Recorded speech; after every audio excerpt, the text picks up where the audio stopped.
camp. Just how exciting is this for you guys?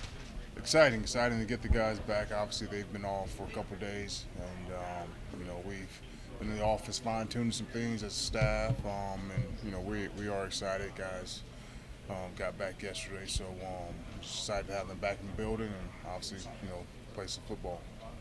How'd you feel like summer workouts went for that running back room? You got some young guys, going through it. Just what'd you see from their progress? They did a great job. Summer workouts around here are known for being very, very lethal, and again, just building that mental toughness, obviously getting faster, more explosive, and stronger. But our guys handled it well. Just talking to Schmitty, daily, weekly, just kind of getting that report. Those guys worked their tails off and did a bunch of stuff extra, and that's what you want to hear, especially leading into camp.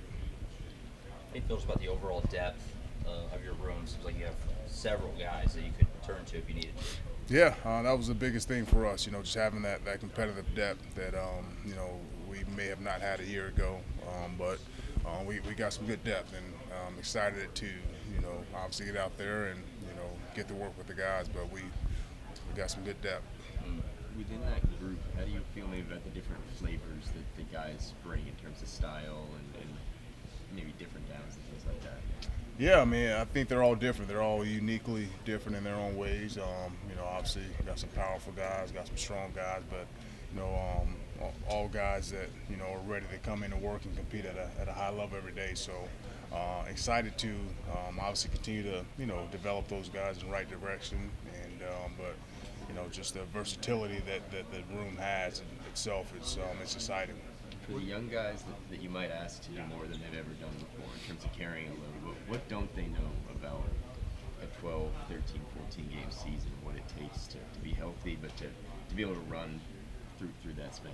Yeah, you just can't get tired. You can't get tired of doing the little things over and over and over. And I think I try to tell those guys that often, consistency, whether it's the film room, whether it's the training room, whether it's watching extra film, by yourself, as a group. But you can't get tired of doing the little things week 1 to week 5 to week 12, 13, and so forth and so on. So, just stand on them, keep your thumb on them as much as you can. But at some point, they got to understand how important it is to withstand, the grueling season, because it's long.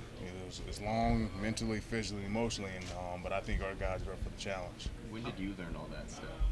If you can think back to your time here. Really just, I would say, I was able to redshirt, and just, watching that year kind of unfold, and, got turf toe, and, so I had to redshirt because of that. But just watching that year unfold and how long it was mentally more than physically, that was the biggest thing. And then just watching guys, veteran guys, the Paul Thompsons of the world, Adrian's obviously of the world, Malcolm Kelly's, just watching those guys just, one, take care of their bodies throughout the season, but two, never get tired of doing the little things over and over again. I think that was the most impactful thing for me as a young player. How important is this offseason for Javonte, and where are you expecting the most growth out of him this year? It's been a huge offseason. He's physically, he looks good, and again, can he, withstand a 12 or 13 game season?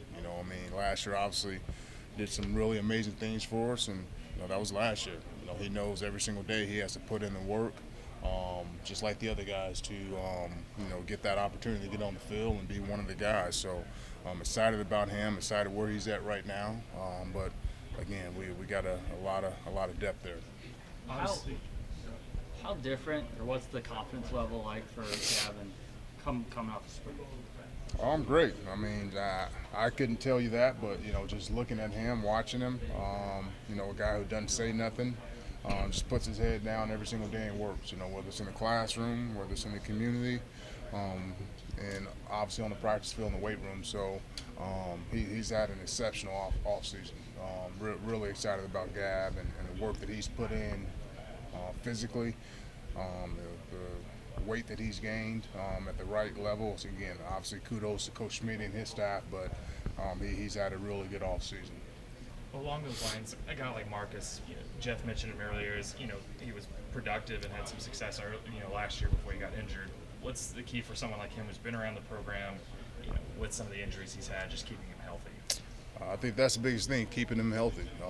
Marcus has been around for a while. Just athletically, probably one of the best on the team.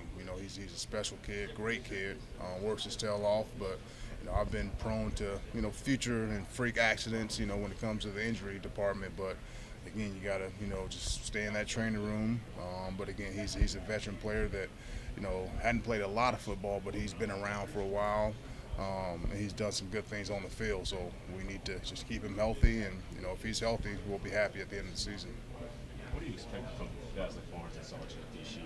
I think you have it under the belt going. Just more of a vocal presence, and again, I know as a freshman it's a little hard to do that at times, but I think those guys have earned the respect of their peers, just the way that they go about their business, how they work, how they conduct themselves, that they need to step out of their comfort zones a little bit and be a little bit more vocal, but more importantly, they got to produce. That's the name of the game. You guys welcomed in a transfer from Washington. What have you seen from him this offseason?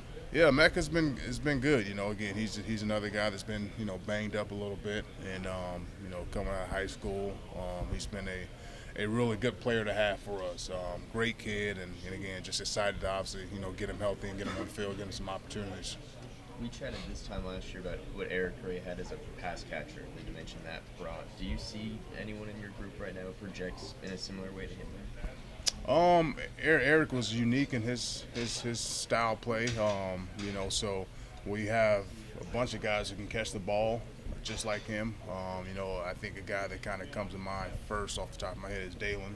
He's very natural in catching the ball, really good route runner, smooth, but those are things you got to work on. And again, we got a young group, but a group that's hungry and ready to be coached.